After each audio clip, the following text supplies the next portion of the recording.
রাতের বেঁচে যাওয়া ভাত দিয়ে আজকে আপনাদের তৈরি করে দেখাবো খুবই মজাদার একটি সকালের নাস্তা। সাথে থাকবে বেগুনের ঝাল ঝাল ফ্রাই।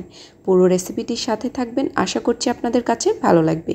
আর যদি ভালো লেগে থাকে অবশ্যই কমেন্টস করে যেতে ভুলবেন না। আগের দিনের বেঁচে যাওয়া কিছুটা ভাত রয়ে গেছে, আর এই ভাতগুলো ফ্রিজে রাখা ছিল, একদমই ঠান্ডা এবং ঝরঝরে হয়েছে। আর এই ভাতগুলো দিয়ে আজকে মজাদার এই খাবারটি তৈরি করে দেখাবো। তো আমি প্রথমে চুলার উপরে একটি প্যান বসিয়ে নিয়েছি। এখানে দিয়ে নিচ্ছি কিছুটা পরিমাণ তেল, সাথে দিয়ে নিচ্ছি 2 টেবিল চামচ পরিমাণ একদম মিহি রসুন কুচি।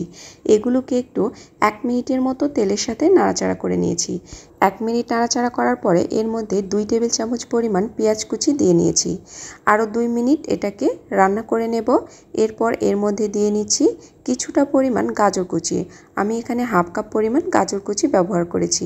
এগুলোকে হালকা একটু ফ্রাই করে নেব 2 থেকে 3 মিনিটের মতো। গাজরগুলোকে 2 মিনিটের মতো রান্না করে নিয়েছি। এরপর এর মধ্যে দিয়ে নিচ্ছি একটি ডিম।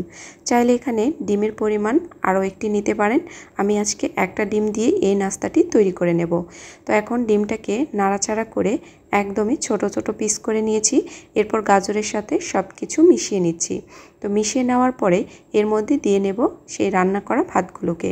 আর এই খাবারটি আগের রাতের বেঁচে যাওয়া ভাত দিয়ে তৈরি করলে অনেক বেশি ভালো হয়। এখন আমি ভাতের মধ্যে দিয়ে নিচ্ছি হাফ চা চামচের মতো হলুদের গুঁড়ো, আর দিয়ে নিচ্ছি 1/4 চা চামচ পরিমাণ কালো গোলমরিচের গুঁড়ো, সাথে আমি লবণটাও দিয়ে নিয়েছি। এখন সব কিছু ভালো করে নাড়াচাড়া করে মিশিয়ে নিতে হবে। তো এই পর্যায়ে দিয়ে নিচ্ছি কাঁচামরিচ। আমি এখানে 4টার মতো কাঁচামরিচ ছোট করে কেটে এর মধ্যে ব্যবহার করেছি।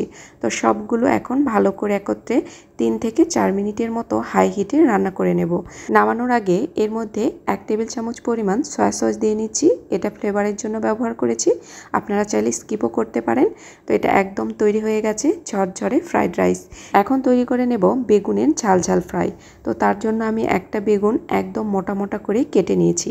বেগুনগুলোকে একটা ছুরির সাহায্যে মাঝখান থেকে কেটে নেব, তবে পুরোটা কাটবো না, আমি এটাকে লাগিয়ে রেখে দেব। তো দেখে বুঝতে পারছেন কাজটা আমি কিভাবে করছি।